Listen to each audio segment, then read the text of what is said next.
Today on The Young and the Restless, Traci's agent Zelda pushes her in the right direction. Ashley clashes with Billy, and Kyle isn't sure he will ever forgive Summer. At the athletic club, Traci lunches with her agent Zelda, played by Kim Douglas, who can tell something is bothering her. Traci is a little worried that her family might be imploding.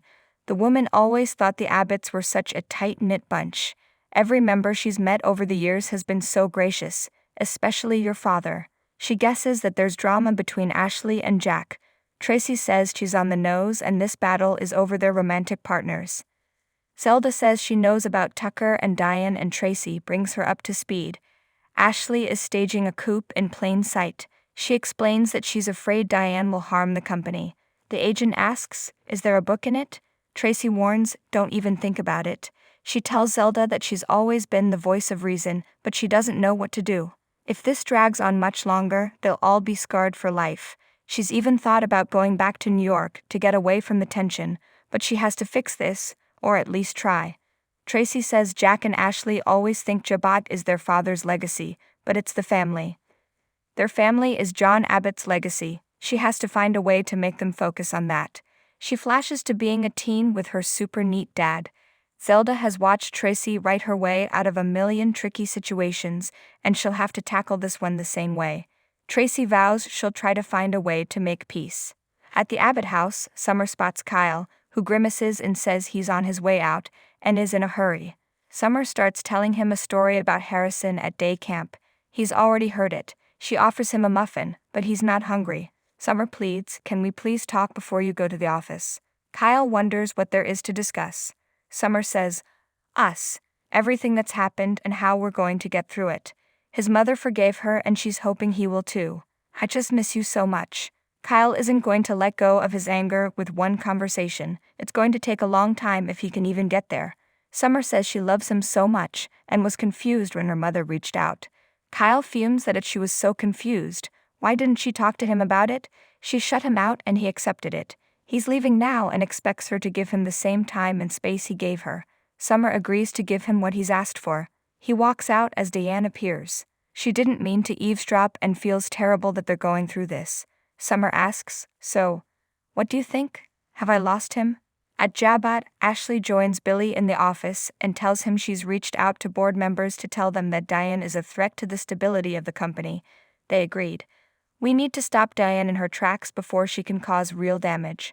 Billy tells Ashley he appreciates her devotion to the company, but they've had more conversations about Diane than they've had about R&D. Ashley asks, "Was I just reprimanded?" Billy tells her Diane isn't a comic book villain and doesn't even have a seat on the board. Ashley sniffs. Yet. They debate whether Diane has ulterior motives. Ashley reminds him how much damage Gloria did there. Billy argues Diane isn't Gloria.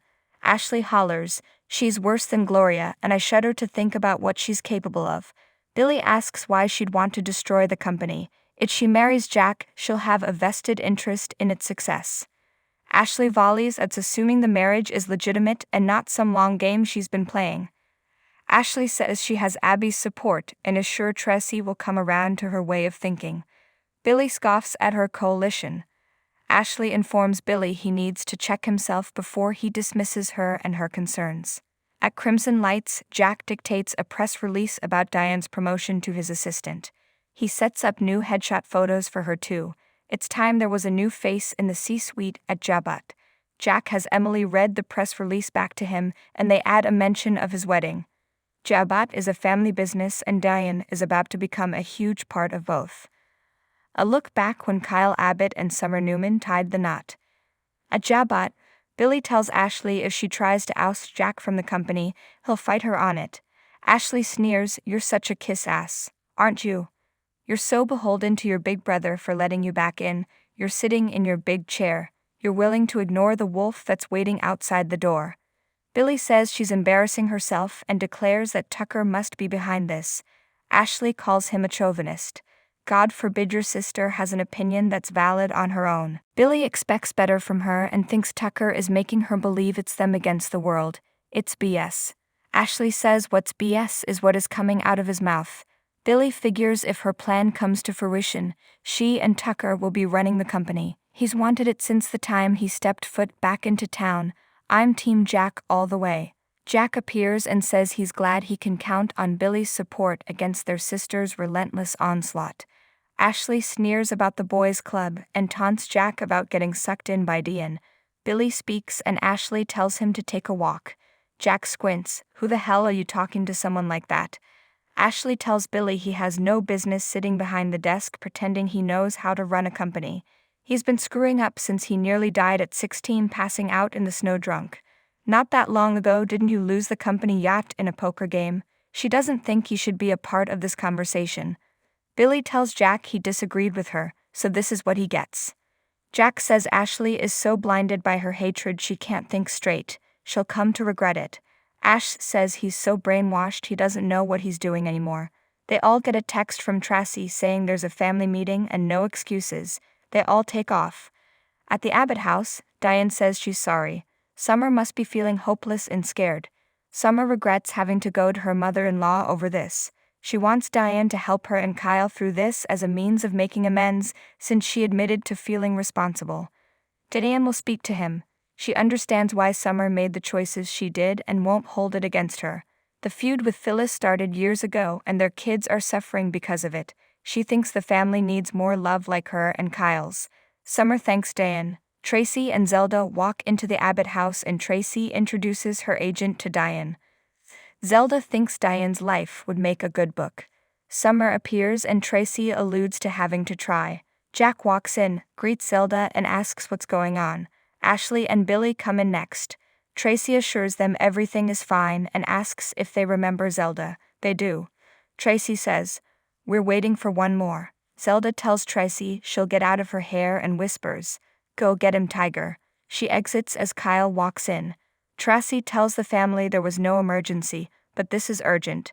She asks Diane and Summer to excuse them, but Jack argues that Diane is part of the family. Ashley snarks that she should get Tucker to join them then. Traci interrupts the arguing. This is why she called them there. Their home has become a battleground and she can't take it anymore. If our father was here, what would he think? Ashley says their father would be appalled that Jack let Diane back into his life again. Jack thinks he'd be equally furious about Tucker. Traci says that he'd ask them both to stop this and be kinder and more understanding of each other's quest to find a loving relationship. He was fair and believed in redemption and second chances. Jack flashes to interacting with his father, who told him, "I believe in you and don't you ever forget that." Ashley says, "I'm sorry. I can't do it." She can't stand there and talk about their father with Diane standing there. Diane volunteers to leave.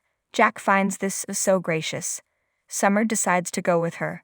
After they've filed out, Traci has the others sit down. What are we going to do to get past this anger and bitterness? How would their dad get past this impasse? Billy says everyone's shouting and not listening.